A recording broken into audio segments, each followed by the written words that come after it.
নাই, আমাদের বিশ্বনাথে একটা মন্দির নাই।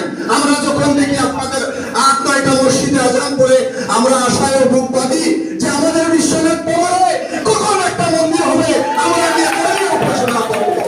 আমি সেই আশাবাদ ব্যক্ত করে আপনাদের সবাইকে ধন্যবাদ জানিয়ে আগামী দিনেও আমরা এই ধরনের নেতার সঙ্গে আমরা হাতে হাত কাঁধে কাঁধ মিলিয়ে কাজ করব, এই আশা ব্যক্ত করে সবাইকে ধন্যবাদ জানিয়ে আমি আমার বক্তব্য শেষ করব। সবাইকে আদাব ও নমস্কার।